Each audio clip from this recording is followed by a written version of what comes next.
யாத்திராகமம் 32 அதிகாரம்.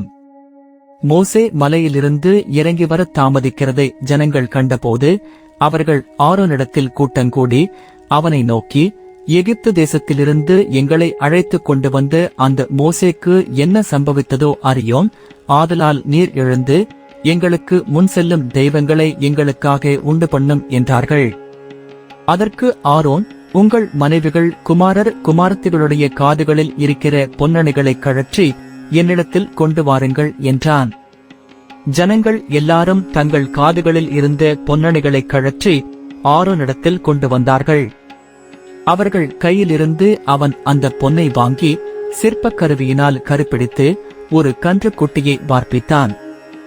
அப்பொழுது அவர்கள், இஸ்ரவேலரே, உங்களை எகிப்து தேசத்திலிருந்து அழைத்துக் கொண்டு வந்த உங்கள் தெய்வங்கள் இவைகளே என்றார்கள். ஆரோன் அதை பார்த்து அதற்கு முன்பாக ஒரு பலிபீடத்தை கட்டி, நாளைக்கு கர்த்தருக்கு பண்டிகை என்று கூறினான். மறுநாள் அவர்கள் அதிகாலையில் எழுந்து சர்வாங்க தகன பலிகளை இட்டு சமாதான பலிகளை செலுத்தினார்கள். பின்பு ஜனங்கள் புசிக்கவும் குடிக்கவும் உட்கார்ந்து விளையாட எழுந்தார்கள். அப்பொழுது கர்த்தர் மோசேயை நோக்கி, நீ இறங்கிப்போ, எகிப்து தேசத்திலிருந்து நீ நடத்தி கொண்டு வந்து உன் ஜனங்கள் தங்களை கெடுத்துக் கொண்டார்கள். அவர்களுக்கு நான் விதித்த வழியை அவர்கள் சீக்கிரமாய் விட்டு விலகினார்கள். அவர்கள் தங்களுக்கு ஒரு கன்றுக்குட்டியை வார்ப்பித்து அதை பணிந்து கொண்டு அதற்கு பலியிட்டு, இஸ்ரவேலரே, உங்களை எகிப்து தேசத்திலிருந்து அழைத்துக் கொண்டு வந்த உங்கள் தெய்வங்கள் இவைகளே என்று சொன்னார்கள் என்றார்.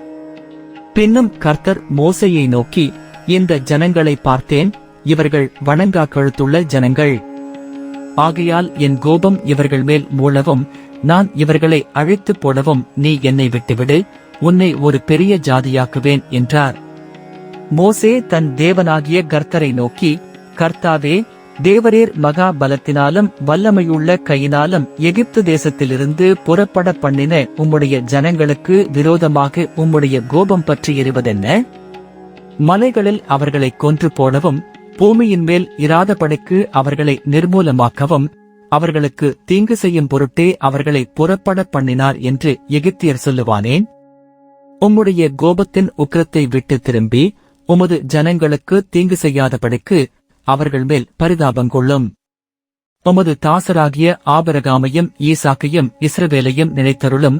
உங்கள் சந்ததியை வானத்து நட்சத்திரங்களைப் போல பெருக பண்ணி நான் சொன்ன இந்த தேசம் முழுவதையும் உங்கள் சந்ததியார் என்றைக்கும் சுதந்திரித்துக் கொள்ளும்படிக்கு அவர்களுக்கு கொடுப்பேன் என்று உம்மை கொண்டே அவர்களுக்கு ஆணையிட்டுச் சொன்னீரே என்று கெஞ்சி பிரார்த்தித்தான். அப்பொழுது கர்த்தர் தமது ஜனங்களுக்கு செய்ய நினைத்த தீங்கை செய்யாதபடிக்கு பரிதாபங்கொண்டார். பின்பு மோசே மலையிலிருந்து இறங்கினான். சாட்சி பலகைகள் 2 அவன் கையில் இருந்தது. அந்த பலகைகள் இருபுறமும் எழுதப்பட்டிருந்தது. அவைகள் இந்த பக்கத்திலும் அந்த பக்கத்திலும் எழுதப்பட்டிருந்தது. அந்த பலகைகள் தேவனால் செய்யப்பட்டதாயும் அவைகளிலே பதிந்த எழுத்து தேவனால் எழுதப்பட்ட எழுத்துமாயிருந்தது. ஜனங்கள் ஆரவாரம் பண்ணுகிறதை யோசுவா கேட்டு மோசேயை நோக்கி, பாளையத்தில் யுத்தத்தின் இரைச்சல் உண்டாயிருக்கிறது என்றான். அதற்கு மோசே, அது ஜெயதுனியாகிய சத்தமும் அல்ல, அபஜயதுனியாகிய சத்தமும் அல்ல, பாடலின் சத்தம் எனக்கு கேட்கிறது என்றான். அவன் பாளையத்துக்கு சமீபித்து அந்த கன்றுக்குட்டியையும் நடனத்தையும் கண்டபோது மோசே கோபம் மூண்டவனாகி தன் கையிலே இருந்த பலகைகளை மலையின் அடியிலே எரிந்து உடைத்து போட்டு அவர்கள் உண்டு பண்ணின கன்றுக்குட்டியை எடுத்து அக்கினியில் சுட்டெரித்து அதை பொடியாக அரைத்து தண்ணீரின் மேல் தூவி அதை இஸ்ரவேல் புத்திரர் குடிக்கும்படி செய்தான்.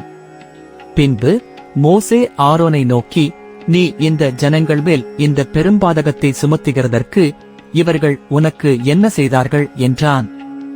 அதற்கு ஆரோன், என் ஆண்டவனுக்கு கோபம் மூளாதிருப்பதாக, இது பொல்லாத ஜனம் என்று நீர் அறிந்திருக்கிறீர்.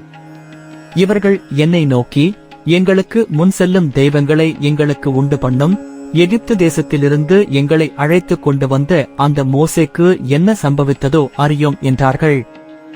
அப்பொழுது நான், பொன்னுடைமை உடையவர்கள் எவர்களோ அவர்கள் அதை கழற்றி தரக்கணவர்கள் என்றேன். அவர்கள் அப்படியே செய்தார்கள். அதை அக்கினியிலே போட்டேன், அதிலிருந்து இந்த கன்றுக்குட்டி வந்தது என்றான். ஜனங்கள் தங்கள் பகைவருக்குள் அவமானப்படத்தக்காக ஆரோன் அவர்களை நிர்வாணமாக்கியிருந்தான். அவர்கள் நிர்வாணமாயிருக்கிறதை மோசே கண்டு பாளையத்தின் வாசலில் நின்று, கர்த்தருடைய பட்சத்தில் இருக்கிறவர்கள் யார்? அவர்கள் என்னிடத்தில் சேரக்கடவர்கள் என்றான். அப்பொழுது லேவியின் புத்திரர் எல்லாரும் அவனிடத்தில் கூடி வந்தார்கள். அவன் அவர்களை நோக்கி, உங்களில் ஒவ்வொருவனும் தன் பட்டயத்தை தன் அறையிலே கட்டிக்கொண்டு பாளையமெங்கும் உள்ளும் புறம்பும் வாசலுக்கு வாசல் போய், ஒவ்வொருவனும் தந்தன் சகோதரனையும் ஒவ்வொருவனும் தந்தன் சிநேகிதனையும் ஒவ்வொருவனும் தந்தன் அயலானையும் கொன்று போடக்கடவன் என்று இஸ்ரவேலின் தேவனாகிய கர்த்தர் சொல்லுகிறார் என்றான். லேவியின் புத்திரர் மோசே சொன்னபடியே செய்தார்கள். அந்நாளில் ஜனங்களில் ஏறக்குறைய 3000 பேர் விழுந்தார்கள். கர்த்தர் இன்றைக்கு உங்களுக்கு ஆசீர்வாதம் அளிக்கும்படி, இன்றைக்கு நீங்கள் அவனவன் தந்தன் மகனுக்கும் சகோதரனுக்கும் விரோதமாயிருக்கிறதினால் கர்த்தருக்கு உங்களை பிரதிஷ்டை பண்ணுங்கள் என்று மோசே சொல்லியிருந்தான். மறுநாளில் மோசே ஜனங்களை நோக்கி, நீங்கள் மகா பெரிய பாவம் செய்தீர்கள், உங்களுக்காக பாவ நிவர்த்தி செய்யக்கூடுமோ என்று அறிய இப்பொழுது நான் கர்த்தரிடத்திற்கு ஏறிப்போகிறேன் என்றான். அப்படியே மோசே கர்த்தரிடத்திற்கு திரும்பி போய், ஐயோ, இந்த ஜனங்கள் பொன்னினால் தங்களுக்கு தெய்வங்களை உண்டாக்கி மகா பெரிய பாவம் செய்திருக்கிறார்கள். ஆகிலும் தேவரீர் அவர்கள் பாவத்தை மன்னித்தருளுவீரானால் மன்னித்தருளும், இல்லாவிட்டால் நீர் எழுதின உம்முடைய புஸ்தகத்திலிருந்து என் பேரை கிறுக்கிப் போடும் என்றான்.